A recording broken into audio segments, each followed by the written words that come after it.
Hey guys and gals, Sweet Project Cars here. Glad to have you. Hope you had an awesome Thanksgiving. This is Saturday after Thanksgiving, and we are working on the Blue Bomber.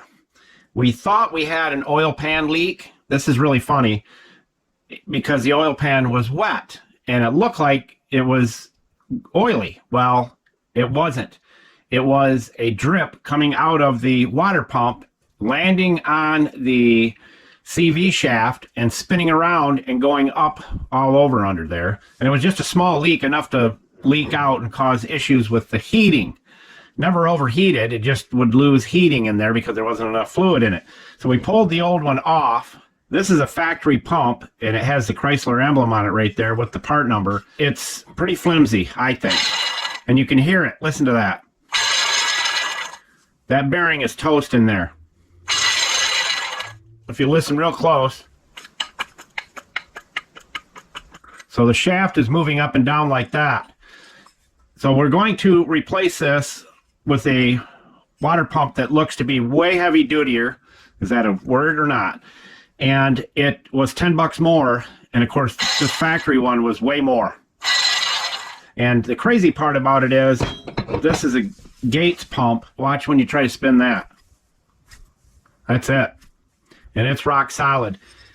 The flange here is cast aluminum, way heavier duty than that stamped steel junker. So I'm sharing this with you because sometimes it's better to pay a little bit more and get a much better quality part. Now I know I won't have the van long enough to probably replace the pump again, but whoever does get it, they won't have to worry about it for a while. The vehicle started making a noise that sounds just like this. And when that's spinning really fast, it was pretty noisy. It wasn't leaking too bad, but bad enough that it was running out. So we're going to, the fluid was running out. We're going to flush it and clean all the rust out of the system. So this OEM Chrysler pump and its cheap looking construction was $120.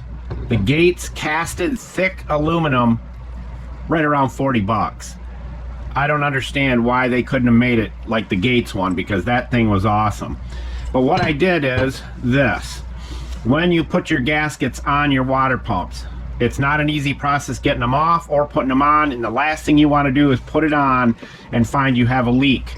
So what I do is I find the best, and this is the best gasket maker that you possibly can get, the best RTV as far as I'm concerned after years of using different RTVs. I take, and they say don't, you know, seal all the way around the gasket, front and back and top and bottom and all that.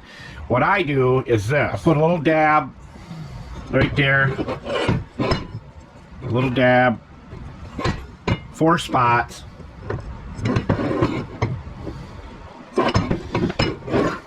And this will help keep the gasket on while you put it up there.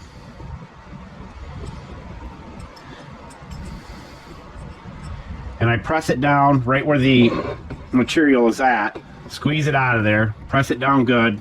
Because if you don't get it on real quick, you want to make sure it's not lumped up and dries up on you. You want to make sure it's flat. Then I take what's left over and I smear it across the top like this.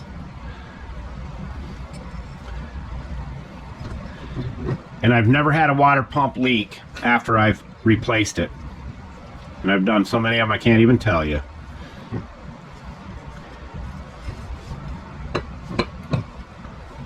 It's not too much and it's not too little. Just enough.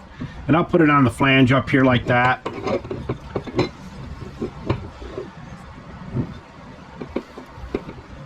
And there you go. That thing will not fall out. It'll be there. Put it up. Bolt it up.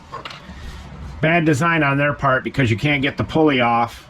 It's about 1/4 of an inch from coming off. It hits the frame. But if you want to take your air hammer and hammer in the frame a little bit, it's not, you know, frame, it's just the body frame. If you can do that and hammer it in, you can get the pulley off and then deal with just putting this in and then put the pulley on. But it's a bad design as far as I'm concerned. Now, I know many of you know buying tools. This tool right here, Julio, where are all the tools located? Came up with this quite some time ago to get the tension off the pulley on front wheel drives. And you guys know what this is.